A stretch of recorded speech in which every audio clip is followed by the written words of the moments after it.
Full Young and the Restless Spoilers, the 20th of May, 2026. Welcome back to our channel, fellow Genoa City gossips. Today is an absolutely beautiful day to dive into the pure, unadulterated madness that just graced our screens. Grab your coffee, your tea, or maybe something a whole lot stronger, because we have so much to unpack. Let's get right into it. I cannot believe they did that. I mean, I am literally sitting here staring at my screen, shaking my head, because the emotional whiplash of this episode is completely off the charts. Are we seriously supposed to just sit back and watch Devon Winters absolutely obliterate Mariah Copeland while she is literally locked away, suffering in a mental health facility? And don't even get me started on Phyllis Summers strutting around town acting like she is the savior of Genoa City. Wait, I'm getting ahead of myself. Okay, back to the point. Let's start with the absolute gut punch that was the scene between Devon and Mariah at the treatment center. So Mariah is sitting there looking so incredibly fragile, so broken, and she is quite literally begging Devon for forgiveness. And what does Devon do? He slowly slides a card from little Dominic across the table. A card. Like on one hand, it's a sweet, innocent gesture from the baby, but on the other hand, it is a massive, calculated, emotional trigger. Mariah opens it, and you can just see the desperate hope light up in her eyes. She tells him this is her chance to finally express her deep, agonizing remorse for what she did. But Devon? Oh, Devon is having none of it. He looks her dead in the eye, his face like stone, and says that everyone around him is telling him to let go of his anger, to forgive her, but for him, nothing has changed. I'm sorry, but Devon is being so incredibly cold. I mean, yes, I get it. I totally get it. Mariah kidnapped his son. She took Dominic, vanished, and she terrified Devon, Abby, and literally everyone in this town. He screams at her, "You stole my son, you did that to your friend." And honestly, the raw, visceral pain in Devon's voice gave me absolute chills. He says he can barely look at her face because he wants her to experience even a fraction of the pain she caused him. That is brutal. But guys, Mariah is sick. She didn't do this out of malice. She didn't wake up one day and decide to be a villain. She was suffering from severe postpartum psychosis and trauma. And then she drops the absolute bombshell that she was hallucinating Ian Ward. Ian Ward. Remember him? The creepy, manipulative cult leader who traumatized her years ago? Yeah, that Ian Ward. She says he felt so terrifyingly real to her, and that Dominic became her only guiding light out of the darkness. Because in her shattered mind, taking the baby was the only way to protect him from the evil she thought was coming. A part of her knew it was wrong, but the delusion was so much stronger. And Devon just sits there, completely unmoved, and goes, "Sounds perfectly fair. Am I the only one who thinks Devon needs to show just a tiny ounce of grace here? I know some people are loving this angry, vengeful Devon, but personally, I think he's forgetting that Mariah was the selfless surrogate who gave them this child in the first place. She sacrificed her body, and it broke her mind. Contradiction time. Actually, no, wait. If someone took my baby, I'd probably be just as furious and unforgiving. I don't know. My emotions are all over the place with this storyline. But let's pivot, because the rage I feel toward Devon's stubbornness is absolutely nothing compared to the pure audacity of Phyllis Summers. Can we talk about this? Phyllis goes up to Sharon Newman and has the nerve to declare that she is going to be the hero who puts Matt Clark behind bars. I mean, seriously? Phyllis, the woman who causes 90% of the problems in this town, suddenly wants a shiny medal for cleaning up a mess she probably made 10 times worse. Sharon's reaction was everything. Sharon doesn't care about Phyllis's ridiculous savior complex.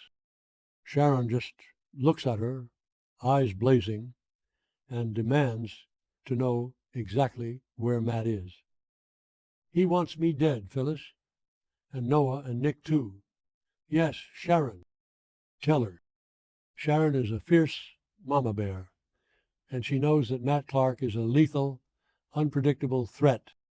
But Phyllis just brushes her off, smugly claiming she has the situation under control. Since when does Phyllis ever have anything under control without it blowing up in her face, alienating Michael and Lauren, and causing a massive collateral damage situation? Never. And speaking of Nick, what on earth is going through his head right now? He strolls into Crimson Lights, looking at Sharon and Noah, and casually drops that he made a deal with Phyllis. A deal with Phyllis? Nick, honey, are you okay? Did the drugs fry your remaining brain cells? Because just yesterday you were completely unhinged, ready to end Matt Clark's life, and now you're handing the reins over to Phyllis Summers. Sharon immediately questions him, asking the logical question. Why is he willing to hand Matt over to the cops when he was literally just planning to kill him?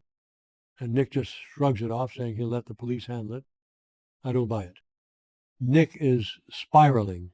He's addicted to painkillers and whatever Sienna's selling him, and there is absolutely no way he's just going to sit back and let the GCPD handle a monster like Matt.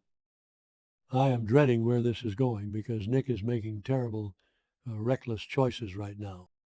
Okay, let's take a deep breath and head over to the Genoa City Athletic Club, because the comedy of errors happening in that lobby is pure, unadulterated soap opera gold. Daniel Romalotti, bless his sweet, incredibly naive heart, is actually trying to play peacemaker between his mother and Christine Cricket Blair. Daniel, honey, have you met these women? Have you watched this show for the last 30 years? Daniel walks in and asks Christine if she's heard from Danny. She gets all smiley and says Danny is in Europe on tour and she'll hear from him soon. Cute, right? Wrong. Because in walks Hurricane Phyllis. The moment Phyllis spots Christine, the claws immediately come out. Oh, look who it is, she sneers. The witch hunter. I am screaming. Phyllis calling Christine a witch hunter after Christine literally just got arrested in open court for faked AI evidence is peak hilarious irony. And Daniel actually steps between them and asks if they can reach a compromise. A compromise? Daniel, your mother ran this woman down with a rental car in the 90 sets. There is no compromise. There is only bad blood, fire, and expensive lawyer fees. Phyllis just looks at Cricket, tells her she's going to lose this war, and storms upstairs. I love Phyllis. I really do. But she is completely unhinged right now. She is poking the bear, isolating herself from everyone who cares about her, and Christine is not going to just roll over. Remember when they tried this mediation garbage years ago? Yeah, didn't work then either. It's going to end in tears. But wait, the absolute craziest part of the episode is what happens when Phyllis storms upstairs. She marches up to Matt's door and knocks loudly. Matt opens it, and Phyllis demands to know where he's been. And then she looks inside and sees Patty Williams. Let me back up because my jaw is still on the floor. Earlier, Patty kissed Matt. Patty Williams, the woman who is completely, dangerously obsessed with Jack Abbott, the woman who poisoned Summer Newman, is now locking lips with Matt Clark. I am physically unwell. Why is Patty kissing him?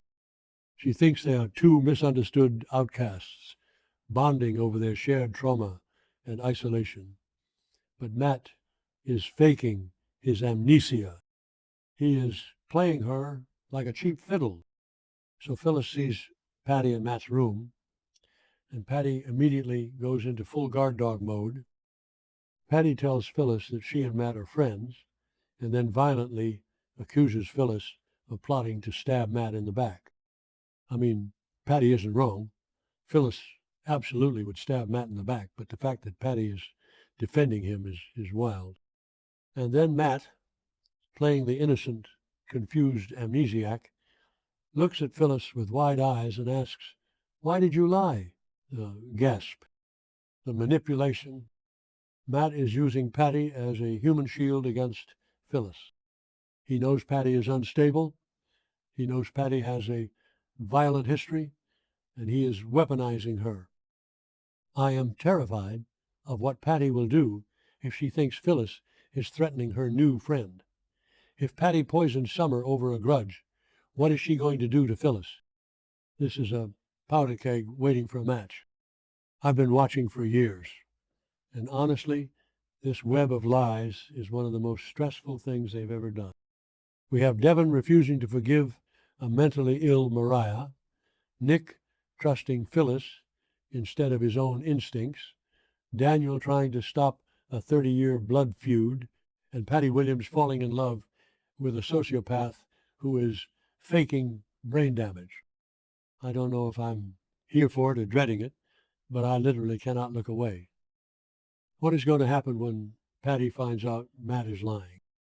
Is she going to snap? What happens when Devon realizes that his anger is destroying whatever is left of his family?